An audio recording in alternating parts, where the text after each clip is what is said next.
तुम्ही स्वतः तुमच्या मित्राचं लव्ह मॅरेज लावलेलं असूनही आमच्या प्रेमामध्ये मात्र अडथळे का आणतायत? संध्याकाळी ऑफिसमधून बस स्टॉपवर पोहोचलो, तोच अचानक माझ्यासमोर आलेल्या एका 20-22 वर्षाच्या मुलीने मला खडसावलं. आधी मी भांबावलो, पण लगेचच माझी ट्यूब पेटली. समोर भेळ खात खात निवांत बोलायचं का आपण? रस्त्याच्या दुसऱ्या बाजूला असणाऱ्या भेळच्या गाडीकडे बोट दाखवत मी विचारलं. काही आडेवेडे न घेता ती तयार झाली. यावरून तिला माझ्याशी बोलण्याची निकड जाणवत होती. रस्ता क्रॉस करताना प्रदीपला मेसेज पाठवला. उत्तराऐवजी त्याने फोन केला आणि तिच्या भेटीची पार्श्वभूमी माझ्या लक्षात आली. 10 वर्षापूर्वी अजय ह्या आमच्या जिवलग मित्राचा प्रेमविवाह प्रदीप व आम्ही इतर मित्रांनी मोठ्या विरोधानंतर घडवून आणला होता. हा अनुभव घेतल्यानंतर प्रदीपने इतर प्रेमी जीवांचे मिलन घडवून आणण्याचा विडा उचलला. त्यासाठी त्याने 2-4 समविचारी मित्र मिळून एक संस्थाही उभारली होती. कुणाला प्रेम करायचं आहे याचा शोध घेऊनही संस्था त्या प्रेमी जोडप्याला कायदेशीर, आर्थिक आणि गरज पडली तर दंडपूजा थोपटून मदत करायची. मात्र त्याच्या संस्थेला जमेल तेवढी आर्थिक मदत करण्यापलीकडं मी त्या भानगडीमध्ये कधी इंटरेस्ट घेतलाच नाही. तो मात्र नवीन जीवांचे संसार उभ्या करण्यापासून संसाराच्या झळा बसायला लागल्यावर त्यांच्या सुरू होणाऱ्या कुरबुरी सोडवण्यापर्यंत सगळे उद्योग करायचा. नंतर नंतर प्रेमविवाह करण्यास इच्छुक जोडपी कमी यायला लागली आणि त्याची संस्था म्हणजे तो एकटाच, बाकी सभासद कॉलेजनंतर आपापल्या उद्योगांना लागले होते. आधी प्रेमविवाह केलेल्या जोडप्यांचा एकमेकात होणाऱ्या वादविवादातच अडकून पडली. शेवटी काही प्रकरणं डिवोर्सपर्यंत जाऊन पोचली. पण प्रदीप खरा कोलमडला तो प्रेमविवाहानंतर 2 वर्षांनी एका मुलीने केलेल्या आत्महत्येनंतरच. तो प्रेमविवाह त्यानेच घडवून आणला होता. भयंकर मनस्तापात त्याने आपली संस्था कायमची बंद केली. त्या गोष्टीला आता 4 वर्ष झाली. तर अशा ह्या प्रदीपच्या बायकोचा रवी हा सख्खा भाऊ आणि रवी नावाच्या त्या प्रेमात अखंड बुडालेल्या प्रेमपाखराची ABC नावाची ही प्रेयसी. आपली पाणीपुरी भराभरा संपवल्यानंतर माझी पाणीपुरी संपवायची डोळे वाटरून वाट पाहत होती. मी ABCD. शेवटी संयम संपलाच तिचा. माहिती मला खाणार काय? मी आधीची पाणीपुरी घशाखाली लोटून दुसरी कोंबण्याआधी विचारलं. अहो काका, मी काय म्हणतेय, तुम्हाला फक्त खायची पडली आहे का? ABCD अजूनच रागवली. लग्नानंतर खाणार काय ते मी विचारलं. रवीसोबत लग्न करायचं आहे ना तुला? समज झालं, पुढे काय? मी एवढं बोलेपर्यंत पाणीपुरी माझ्या हातातच फुटली. तुम्हाला काय त्याचं, आमचं आम्ही बघून घेऊ, ती ओढ्यात खरपणे म्हणाली. तुझी कोण काळजी करते इथे? मला फक्त रवीची पडली आहे. तो काही कामधंदा करत नाही. शिक्षणाच्या नावानेही बोंबच मारणार असं दिसतंय. तू नोकरी करून त्याला सांभाळणार आहेस का लग्नानंतर? मी पुढच्या प्लेटची ऑर्डर दिली. का? तो वडिलांना मदत करतो की दुकान सांभाळायला? व्यवहार ज्ञान आहे त्याला, चांगला इन्कमसुद्धा आहे त्यांच्या होलसेल स्टेशनरी शॉपचा. तिचा आवाज आता थोडा नॉर्मल झाला होता. त्याच्या बापाचं दुकान? वेडी आहेस का तू? मी चांगला ओळखतो माझ्या मित्राच्या सासऱ्याला. अजून त्याच्यापर्यंत तुमचं प्रकरण पोचलं नाही म्हणून ठीक आहे. जेव्हा माहीत पडेल ना, त्याच्या पुढच्या क्षणी लात मारून घराबाहेर काढतील ते रवीला. रवी हा एकुलता एक मुलगा असला तरी त्या म्हाताऱ्याची विचारसरणी ठाम आहे. तेव्हा रवी हा तुला रस्त्यावर सापडलेला अनाथ प्रियकर आहे असं समजून पुढचा विचार कर. माझी प्लेट आली होती आणि माझा बॉम्ब पण जबरदस्त होता. त्यामुळे अख्खी प्लेट संपेपर्यंत ABCDने मला डिस्टर्ब केलं नाही. का, काय झालं? मी आंबट तिखट ढेकर देत विचारलं. का, काहीच नाही. पण म्हणून काय झालं? तो दुसरं करेल काहीतरी काम, पण आम्ही लग्न करणारच आहोत. आमचं खूप खूप प्रेम आहे एकमेकांवर. ती आता थोडीशी चाचरली होती. प्रेमाबद्दल कोण शंका घेते इथे? मी फक्त खाण्याबद्दल बोलतोय. चल आईस्क्रीम खाऊ. मी बाजूच्या गाडीकडे मोर्चा वळवला. तर रवी हा 4 मोठ्या बहिणीनंतरचा नवसाने झालेला लाडोबा आहे. स्वतःच्या बापाच्या दुकानात आरामशीर गल्ल्यावर बसण्यापलीकडे त्याला कामाची फारशी सवय नाही. तुम्ही दोघं एकाच कॉलेजला असल्याने त्याचा अभ्यासात खरंच किती लक्ष आहे आणि त्याला डिग्री मिळवून नेमकी काय लायकीची नोकरी लागेल हे तुला आमच्यापेक्षा जास्त चांगलं माहीत असणार. म्हणून विचारतोय, खाणार काय? आणि ते कमावून नेमकं कोण आणणार? तू काय तुझ्या बापाला 5-50 लाखांचा चुना लावून रवीला एखादं दुकान थाटून देणार आहेस का?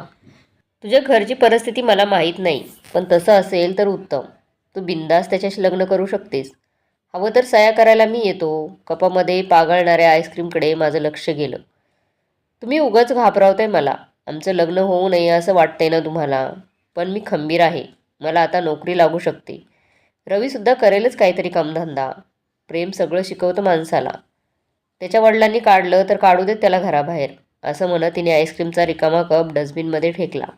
आता पर्यायच नव्हता. आईस्क्रीमचे पैसे देऊन मी चिल्लर खिशात घातली व आम्ही पुन्हा बस स्टॉपकडे निघालो. रवी 4 दिवसांपासून कॉलेजला का आला नाही, माहीत नसेलच ना तुला? मी विचारलं. नाही, पण त्यांच्या घरी नक्की काहीतरी प्रॉब्लेम झाला असणार. हे त्याचा फोन कंटिन्यूस बंद यायला लागला तेव्हा मला कळून चुकलं. म्हणून तर मी सरळ प्रदीपजींच्या ऑफिसमध्ये जाऊन धडकले. त्यांनी मला रवीबद्दल काहीही सांगायला नकार देऊन तुमच्या मैत्रीचे संदर्भ दिले फक्त. त्यामुळेच मला कळालं की तुम्ही एकेकाळी तुमच्या मित्राचं लव्ह मॅरेज लावलेलं आहे. तुम्ही हो म्हणालात तर ते सुद्धा आमच्या लग्नाला परवानगी देतील. जसं काही आम्ही तुमच्यावरच अवलंबून आहोत. ABCDच्या माझ्यावरच्या रागाचं खरं कारण आता मला कळालं. प्रदीपने जरा जास्त दीड शहाणेपणा करून ठेवलेला दिसत होता.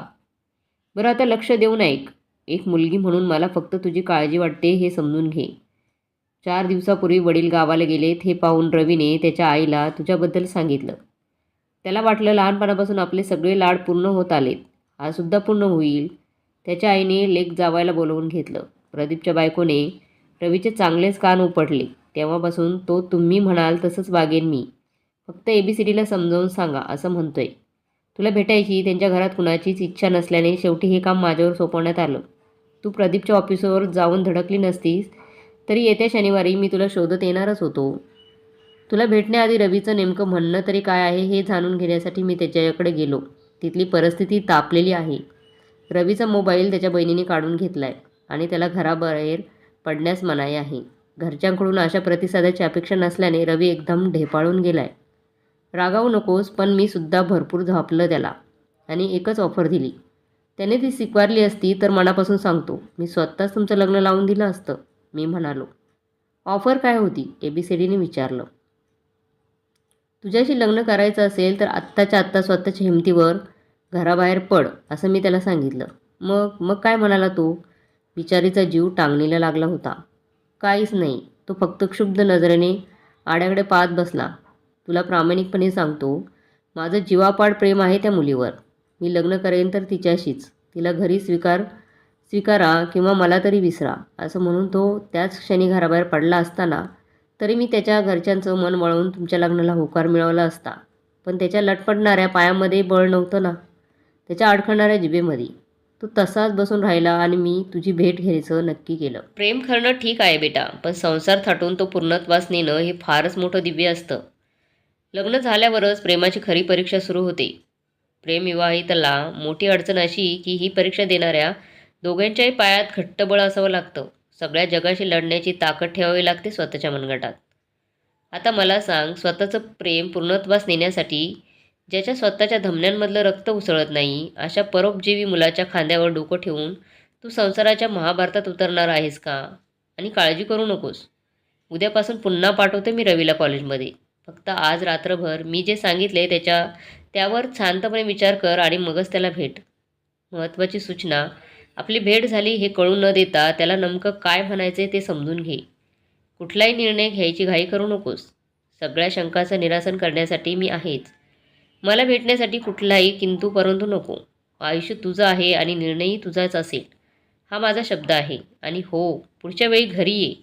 आमच्या जॉईंट फॅमिलीमध्ये मन रमेल तुझं. मोकळा श्वास घ्यायला आणि आयुष्य.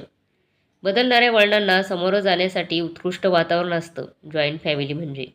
अहंकार बाजूला ठेवून मन मोकळं करता आलं पाहिजे फक्त. एवढं सांगून मी ABCDचा निरोप घेतला.